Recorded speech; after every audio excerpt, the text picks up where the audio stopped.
आप सभी को मेरा नमस्ते है। मैं आप सबका हार्दिक स्वागत करती हूँ और आशा करती हूँ कि आप सभी लोग सुखी होंगे, स्वस्थ होंगे और प्रसन्न होंगे।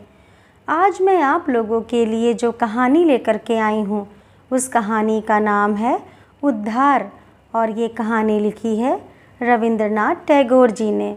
चलिए कहानी शुरू करते हैं। गौरी पुराने धनाढ़े घराने की बड़े लाड़ प्यार में पली सुंदर लड़की है। उसके पति पारस की हालत पहले बहुत ही गिरी हुई थी, पर अब अपनी कमाई के बूते पर उसने कुछ उन्नति की है। जब तक वह गरीब था तब तक उसके सास ससुर ने इस ख्याल से कि लड़की तकलीफ़ पाएगी बहू की विदा नहीं की। गौरी कुछ ज़्यादा उम्र में ससुराल आई। शायद इन्हीं कारणों से पारस अपनी सुंदरी युवती स्त्री को संपूर्णतः अपने हाथ की चीज़ नहीं समझता था और मिजाज में वहम तो उसके बीमारी बनकर समा गया था। पारस पछाह के एक छोटे से शहर में वकालत करता है। घर में अपने कुटुंब का कोई ना था। अकेली स्त्री के लिए उसका चित्त सदा उद्विग्न बना रहता। बीच बीच में वह अचानक असमय में अदालत से घर चला आता। शुरू में पति के इस तरह आकस्मिक आगमन का कारण गौरी की कुछ समझ में ना आया। बाद में वह क्या समझी सो वही जाने। बीच बीच में वह बिना कारण घर का नौकर भी छुड़ा देने लगा। किसी नौकर का ज़्यादा दिन तक बना रहना उसे बर्दाश्त नहीं होता। खासकर काम की परेशानी का ख्याल करके गौरी जिस नौकर को रखने के लिए ज़्यादा आग्रह करती उसे तो वह फौरन ही निकाल बाहर करता। तेजस्विनी गौरी को इससे जितनी चोट पहुंचती उसका पति उतना ही चंचल होकर कभी कभी ऐसा विचित्र बर्ताव कर बैठता कि जिसका ठिकाना नहीं। अंत में जब वह अपने को संभाल ना सका और दासी को एकांत में बुलाकर उससे तरह तरह के वहम के सवाल करने लगा, तब सब बातें गौरी को भी मालूम होने लगीं। अभिमानिनी स्वल्प भाषणी नारी अपमान की चोट खाकर सिंहनी की तरह भीतर ही भीतर उफनने और घुमड़ने लगी और इस उन्मत्त संदेह ने दंपत्ति के बीच में पड़कर खंड प्रलय की तरह दोनों को बिल्कुल विच्छिन्न कर दिया। गौरी के आगे अपना गहरा संदेह प्रकट करने के बाद पारस की झिझक और शर्म अब बिल्कुल ही जाती रही। अब तो वह रोज़मर्रा कदम कदम पर साफ साफ संदेह प्रकट करके स्त्री से लड़ने लगा और गौरी जितनी ही गम खाकर मौन अवज्ञा और पैनी निगाहों के तेज तीरों से नीचे से लेकर ऊपर तक उसके सारे बदन को लहूलुहान करने लगी, उसका संदेह का पागलपन मानो उतना ही बढ़ता चला गया। इस तरह दाम्पत्य सुख से वंचित उस पुत्रहीन तरुणी ने अपना संपूर्ण अंतःकरण धर्म की चर्चा में लगा दिया।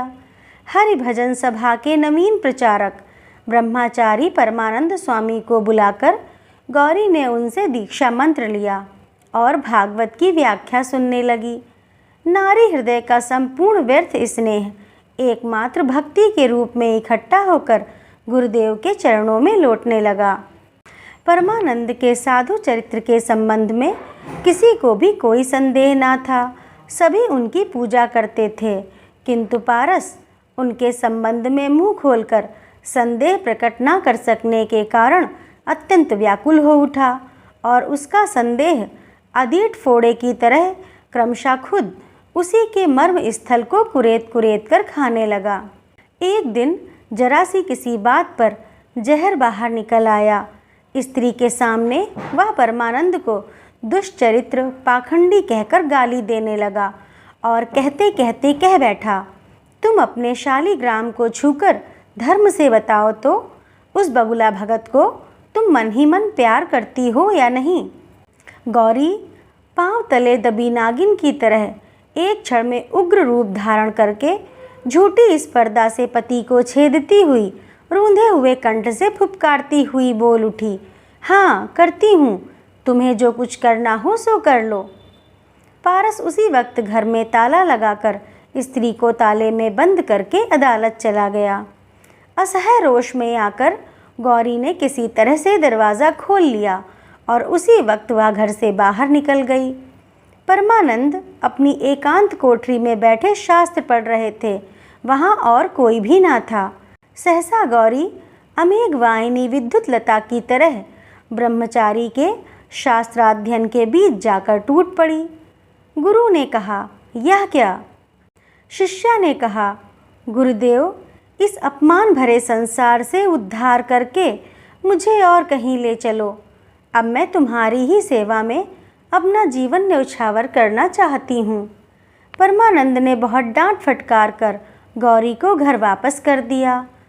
किंतु हाय गुरुदेव, उस दिन का तुम्हारा वह अकस्मात टूटा हुआ अध्ययन सूत्र क्या फिर पहले जैसा जुड़ सका? पारस ने घर आकर दरवाज़ा खुला पाया। स्त्री से पूछा, कौन आया था यहाँ?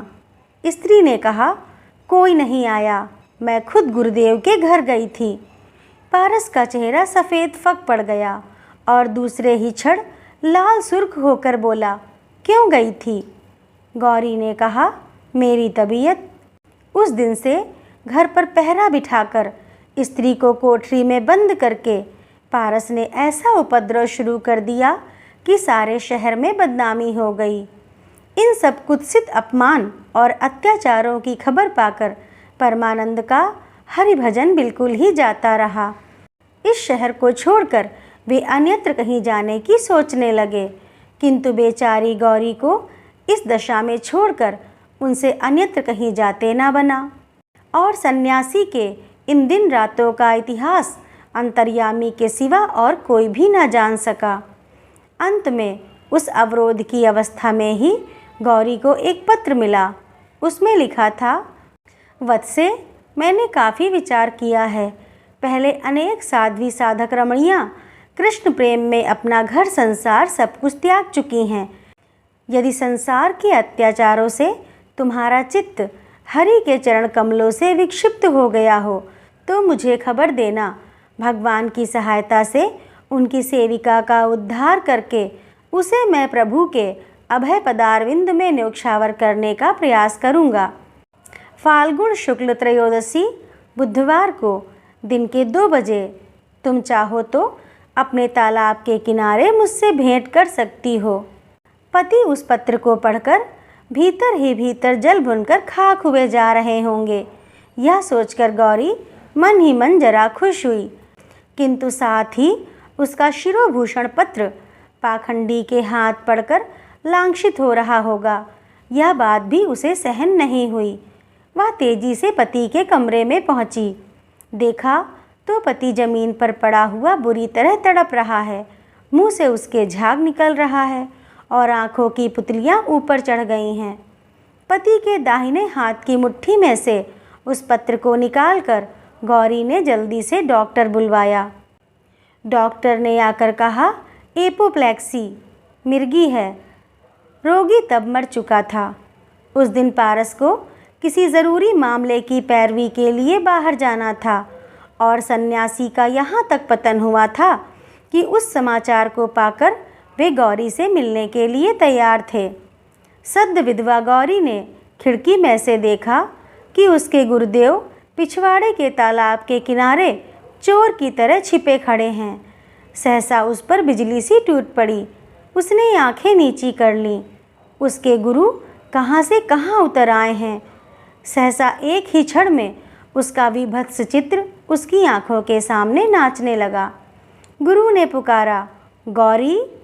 गौरी ने कहा, आई गुरुदेव। मरने की खबर पाकर पारस के मित्र वगैरह जब घर के भीतर पहुँचे तब देखा कि गौरी भी पति के बगल में मरी पड़ी है। उसने जहर खा लिया था और आधुनिक काल में इस आश्चर्यपूर्ण सहमरण के दृष्टांत ने सती के महात्म्य से सबको दंग कर दिया। तो दोस्तों, कैसी लगी आप लोगों को यह कहानी? अगर अच्छी लगी हो तो लाइक करिए, शेयर करिए और ऐसी ही और कहानियों के लिए मेरे चैनल को सब्सक्राइब करिए। धन्यवाद।